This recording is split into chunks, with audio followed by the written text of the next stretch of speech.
श्रेया और अनुपम दो अलग शहर के एक ही कॉलेज में पढ़ने आते हैं। अनुपम उत्तर प्रदेश और श्रेया दिल्ली से थी। दोनों का स्वभाव विपरीत होने के बावजूद दोनों में प्यार हो जाता है और वो शादी करना चाहते हैं। श्रेया के घर वाले इसके खिलाफ थे तो वो दोनों भागकर शादी करते हैं। पर शादी के कुछ महीनों बाद इस कहानी के लेखक है विजेंद्र कुमार कर्ण। दिसंबर का महीना था। हाड़ कपाने वाली ठंड पड़ रही थी। रात के 2:30 बज रहे थे। चारों ओर गहरा सन्नाटा छाया हुआ था। इंसान तो इंसान, जानवर और पशु पक्षी भी कहीं ना कहीं छिपकर दुबके पड़े हुए थे। अनुपम रजाई ओढ़कर अपने बिस्तर पर गहरी नींद की आगोश में था। उसके सिरहाने में उसका मोबाइल वाइब्रेशन मोड में रखा हुआ था जो बार बार बजे जा रहा था। अनुपम को ऐसा लग रहा था कि शायद सपने में उसका मोबाइल वाइब्रेशन मोड में बज रहा है, लेकिन वो सपना नहीं था, हकीकत थी।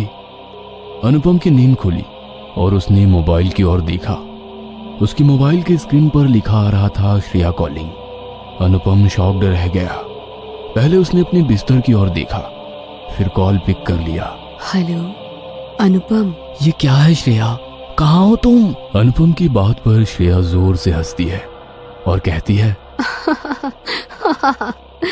सुनो, ढूंढो मुझे, मैं तुम्हारे पास ही हूँ। अनुपम अपने हाथ में फोन थामे अपने बिस्तर से उठता है। कमरे की लाइट जलाकर ड्राइंग रूम की ओर जाता है। अचानक उसे लगता है कि उसकी चप्पल में कुछ चिपचिपी चीज लगी है।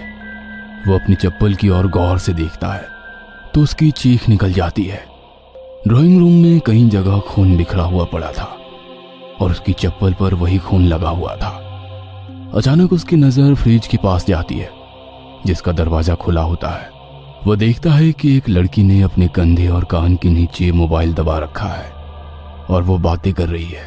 उसके बाल खुले हुए हैं। उसकी कलाई कई जगह से कटी हुई है जिससे लगातार खून निकल रहा है और उस कड़कड़ाती ठंड में भी वह फ्रिज का पानी गटागट पिए जा रही है। यह सब देखकर उस कड़ाके की सर्दी में भी उसके चेहरे पर पसीने की बूंद आ जाती है। उसका दिल इतनी जोर से धड़क रहा होता है कि उस सन्नाटे में भी उसकी आवाज को साफ साफ सुना जा सकता था। अचानक वो लड़की पलटती है और अनुपम की ओर घूमकर देखती है। अनुपम उस लड़की का चेहरा देखकर एक बार फिर शॉक्ड रह जाता है। वो श्रेया थी। श्रेया! अनुपम चीखते हुए श्रेया के पास जाता है। उसकी कलाई से बह रहे खून को अपने हाथ से रोकने की कोशिश करता है, लेकिन खून नहीं रुकता। वो भागकर फर्स्ट एड बॉक्स से रुई और पट्टी का बंडल उठा लाता है। उसे श्रेया की कलाई में बांधता है। श्रेया अब तक बेहोश हो गई थी। अनुपम श्रेया को अपनी गोद में उठा लेता है और अपने घर के बाहर खड़ी कार में उसे डालकर अस्पताल की ओर निकल पड़ता है। अनुपम और श्रेया दिल्ली के एक मैनेजमेंट कॉलेज में एक साथ पढ़ते थे। 6 फुट लंबे और भूरी आंखों वाला अनुपम बिहार का रहने वाला था। वह पढ़ाई में बहुत अच्छा था और पिछले 2 सालों से कॉलेज में टॉप करता आ रहा था। लड़कियां तो उसकी फैन थी। बेहद ही शांत स्वभाव वाले अनुपम को पढ़ाई लिखाई के अलावा कविताएं लिखने का भी शौक था। उसकी कविताएं लोकल अखबारों में भी छपा करती थी। कॉलेज में ही पहली बार उसकी मुलाकात श्रेया से हुई थी। श्रेया का स्वभाव अनुपम के बिल्कुल उलट था।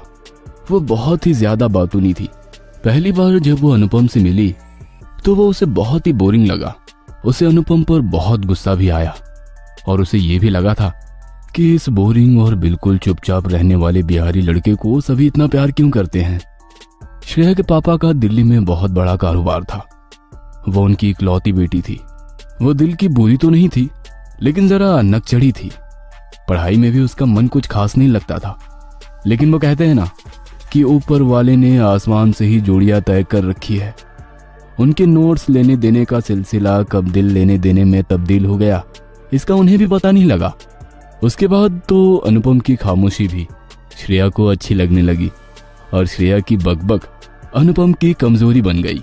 अच्छा अनुपम, तुम किसके लिए कविताएं लिखते हो? तुम्हारे लिए। लेकिन मैं तो अभी अभी तुम्हारी लाइफ में आई हूँ और तुम तो बहुत दिनों से कविताएं लिख रहे हो। पहले की कविताएं तुम्हारे इंतजार में लिखी और अब तुम्हारे लिए। तुम्हारी बातें कभी कभी मेरी समझ में बिल्कुल भी नहीं आती, बट आई लव यू। अनुपम और श्रेया ने भी हर आशिक की तरह सपने देखने शुरू कर दिए। समंदर के किनारे घर बनाने की, चांद तारे तोड़ लाने की और एक दूसरे का साथ मरते दम तक नहीं छोड़ने की। लेकिन वो कहते हैं ना कि सारी चीजें अगर सही सही हो तो जिंदगी बेरंग हो जाती है, और ऐसा ही श्रेया और अनुपम के साथ भी हुआ। श्रेया के ताऊजी ने अनुपम और उसे एक मॉल के बाहर मिलते देख लिया। उन्होंने उसी समय जाकर सबके सामने अनुपम को एक थप्पड़ मारा और श्रेया से दूर रहने की सलाह दी। श्रेया के पापा पहले से ही हाई ब्लड प्रेशर के मरीज थे। उन्होंने जैसे ही सुना कि श्रेया एक मिडिल क्लास बिहारी लड़के से मिलती है तो उनका खून खौल गया। उन्होंने श्रेया का कॉलेज जाना बंद करवा दिया। श्रेया की मां ने उन्हें बहुत समझाया कि जमाना अब बदल गया है, इस तरह जवान इकलौती लड़की पर सख्ती ठीक नहीं। लेकिन वो पता नहीं किस मिट्टी के बने थे। वे अपने फैसले से बिल्कुल टस से मस नहीं हुए। लेकिन प्रेम को बांध पाना बहुत मुश्किल है। उनकी लाख कड़ाई के बावजूद एक दिन श्रेया घर से भाग गई, पुराने सारे रीति रिवाज, सड़े गले जात पात के बंधन से दूर। अचानक से श्रेया को अपने कमरे में देख अनुपम को अपनी आंखों पर विश्वास नहीं हुआ। फिर श्रेया ने जब कहा कि वो घर से भागकर आई है तो वो शॉक्ड रह गया। अनुपम, तुम्हारे बिना अब जीना बहुत मुश्किल हो गया है। तुम मुझे यहाँ से ले चलो, नहीं तो पापा और ताऊजी हम दोनों को मार देंगे। वे दोनों भागकर जयपुर पहुंचे। जयपुर में श्रेया की बुआ रहती थी। उसकी बुआ उसे बहुत प्यार करती थी। श्रेया ने अपनी बुआ को सारी बातें बताई। बुआ ने उसका साथ देने का वादा किया। वे दोनों कुछ दिन वहीं रहे। थोड़ी भागदौड़ के बाद अनुपम को एक मार्केटिंग कंपनी में बहुत अच्छी सैलरी जॉब मिल गई। अनुपम ने श्रेया से शादी कर ली। उसके बाद अनुपम ने दूसरी जगह किराए पर एक बड़ा सा घर ले लिया। घर के सामने एक छोटा सा गार्डन भी था। वे दोनों वहीं शिफ्ट हो गए। उनकी सारी खुशियां फिर से वापस आ गई। ऐसा लगा कि सारे सपने एक ही झटके में पूरे हो गए। सारा दिन प्यार ही प्यार। वीकेंड पर कहीं बाहर जाना, फिल्में देखना, श्रेया की छोटी छोटी फरमाइशें पूरा करना अनुपम को बहुत अच्छा लगता था। कभी वो उसके लिए नई ड्रेस लाता तो कभी नई परफ्यूम्स। जिंदगी के हर एक पल को वो जी रहे थे। लेकिन इन नए घर में शिफ्ट होने के 3 महीने बाद सब कुछ बदल गया। उस घर में अजीब अजीब घटनाएं घटने लगी। जहां पर उन दोनों ने फ्लैट लिया था वो जगह शहर से थोड़ा दूर था, तो वहां आसपास से बंदर हमेशा आ जाया करते थे। श्रेया और अनुपम दोनों अक्सर उन बंदरों को कुछ खाने को देते। अगर अनुपम ना भी होता तो श्रेया उन्हें कुछ ना कुछ देती ही रहती। लेकिन एक सुबह कुछ अजीब घटा। श्रेया और अनुपम नींद में थे। तभी उन्हें लगा कि कोई उनका दरवाजा पीट रहा है। श्रेया ने देखा कि अनुपम सोया हुआ है, इसलिए उसने ही दरवाजा खोला। लेकिन दरवाजा खोलते ही उसकी चीख निकल गई। चीख की आवाज सुनकर अनुपम भागा भागा दरवाजे के पास आया तो उसने भी जो देखा उसे देखकर उसे रोना आ गया। उसने देखा कि बंदर के एक बच्चे की गर्दन गार्डन के एक पौधे की लता से लिपट गई है, जिससे उसका दम घुट गया और वो मर गया है। बंदर की मां को कुछ समझ नहीं आ रहा था कि ये क्या हो गया। कभी वो अपने बच्चे के मृत शरीर के पास जाती, कभी अनुपम का दरवाजा पीटती। श्रेया को ऐसा लगता कि इस तरह से बंदर के बच्चे का उसके घर में ही मर जाना किसी अपशकुन का संकेत है। उस दिन के बाद से अनुपम ने देखा कि श्रेया का बर्ताव बदलता जा रहा है। बातों ने श्रेया एकदम चुप चुप रहने लगी थी। वह हमेशा कमरे की खिड़की से बाहर झांकती रहती और मन ही मन कुछ बुदबुदाती। अनुपम जब उससे कुछ पूछता तो वो अनुपम को अजीब नजरों से घूर कर देखती। इस बीच उसके घर में एक और घटना घटी। एक दिन दोनों डाइनिंग टेबल पर बैठे थे। अनुपम श्रेया को अपने हाथों से खिलाने की कोशिश कर रहा था, लेकिन वो तो खा ही नहीं रही थी। वह चुपचाप डाइनिंग टेबल के ऊपर लगे पंखे को घूर रही थी। अचानक ना जाने क्या हुआ, एक जोरदार आवाज के बाद वो पंखा टूटकर नीचे गिर पड़ा। वह तो अनुपम ने सही समय पर श्रेया को वहां से हटा लिया, नहीं तो कुछ भी हो सकता था। हर दिन नई घटनाएं अब उस घर में घटने लगी। एक रात अनुपम ऑफिस के काम में बिजी था। श्रेया बिना कुछ बोले छत पर चली गई। थोड़ी देर बाद अनुपम जब उसे खोजता हुआ उसके कमरे में आया तो उसने उसे वहां नहीं पाया। वह उसको आवाज देता हुआ छत की ओर भागा। छत पर जाकर उसने देखा कि श्रेया तो छत की बाउंड्री पर कुछ बड़बड़ाते हुए चल रही है। वह किसी तरह उसे समझा बुझा कर नीचे लाया। अनुपम को समझ नहीं आ रहा था कि आखिर श्रेया को हो क्या गया है, वह ऐसी हरकतें क्यों कर रही है। इस बीच अनुपम ने एक और बात नोटिस की कि श्रेया भगवान की किसी भी मूर्ति के पास नहीं जाना चाहती। जब अनुपम पूजा करता तो वो जोर जोर से चिल्लाकर कुछ ऐसी हरकतें करने लगती कि अनुपम को अपनी पूजा छोड़नी पड़ती। यही सब सोचते हुए अनुपम अस्पताल पहुंचा। डॉक्टर ने उसे तुरंत एडमिट कर लिया। डॉक्टर ने यह भी बोला कि पुलिस को इन्फॉर्म करना पड़ेगा क्योंकि ये तो पुलिस केस है।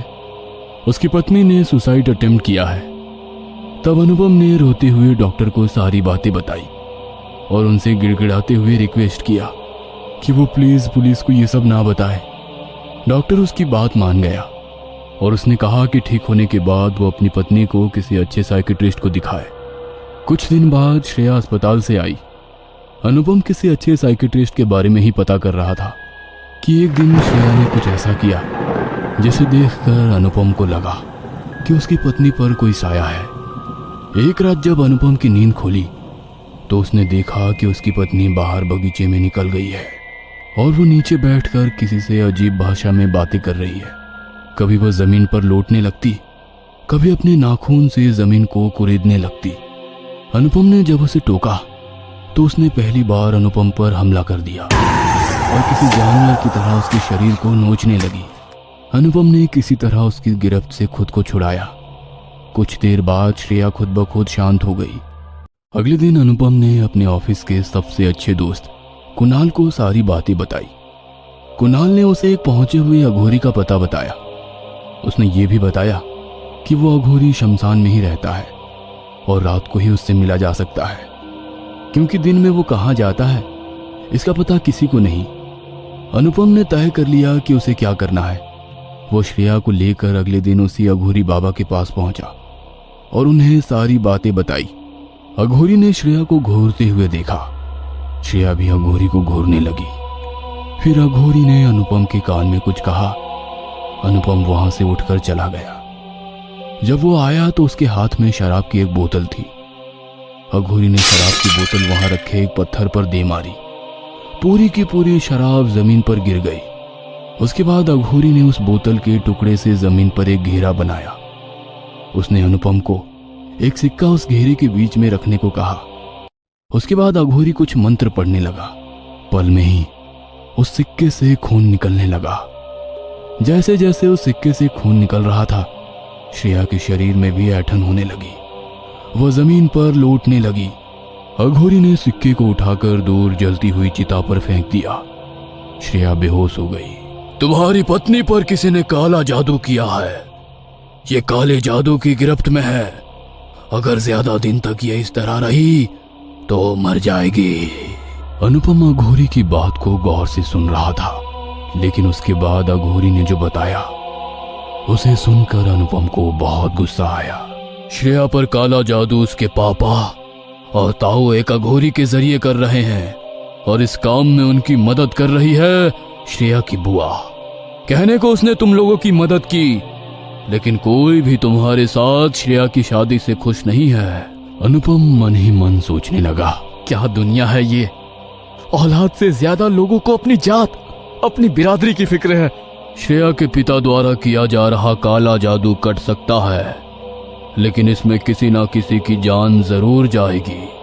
वो जान किसी की भी हो सकती है, तुम्हारी या उसके परिवार में से किसी की भी, जो भी इस जादू में शरीक है।